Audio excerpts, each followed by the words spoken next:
Good morning. It's Monday morning. We're going to read the parable of the wicked tenants, Luke 29 through, it's pretty 9 through 18. Jesus began to tell the people this parable. A man planted a vineyard and let it out to tenants and went into another country for a long while. When the time came, he sent a servant to the tenants so that they would give him some of the fruit of the vineyard. But the tenants beat him and sent him away empty-handed. And he sent another servant, but they also beat and treated him shamefully and sent him away empty-handed. He sent yet a third. This one also they wounded and cast out. Then the owner of the vineyard said, "What shall I do? I will send my beloved son. Perhaps they will respect him." But when the tenants saw him, they said, "This is the heir. Let us kill him so that the inheritance may be ours." And they threw him out of the vineyard and killed him. What then will the owner of the vineyard do to them? He will come and destroy those tenants and give the vineyard to others. When they heard this, they said, "Surely not." But he looked directly at them and said, "What then is this that is written? The stone that the builders rejected has become the cornerstone. Everyone who falls on that stone will be broken to pieces, and when it falls on anyone, it will crush him." Well, Jesus is getting pretty close to home here, isn't he? These tenants kill all the servants, and they're supposed to represent the prophets who came, I think.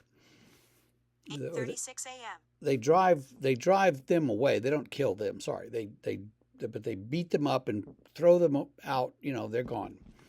So then he sends his son. He says, "Well, they won't hurt my son." They kill the son. They say this is the one who's going to inherit the vineyard. Let's kill him, and then we can inherit it. Well, that's not how the law works, is it?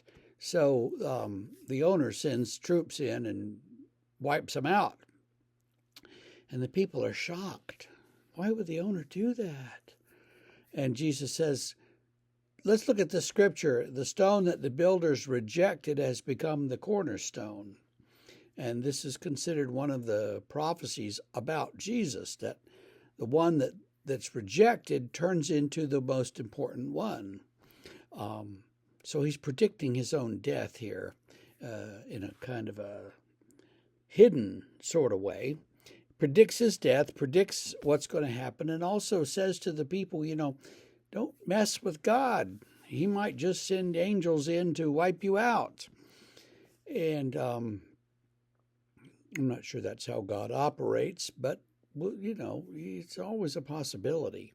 And we ought to think about what we expect from God. Do we expect him to just do our every wish and whim, or do we expect somehow that if we don't toe the line, he's going to send people angels in to kill us? Or is it something in between? How does God relate to humanity, and how does God relate to me? And if we go through, Monday through Friday, Saturday, hardly thinking of God, then we become what someone called practical atheists. We're Christians on a Sunday, but atheists in practice the rest of the week because we don't think about God or acknowledge God's presence, and that's a problem. So acknowledge God this week. Acknowledge that God is with you, and hang on to your hat, because the rest of Luke, it gets kind of wild here. We're getting close. He's in the temple area, and it's between Palm Sunday and Easter, so it's we're close. So hang on, and we'll see you tomorrow.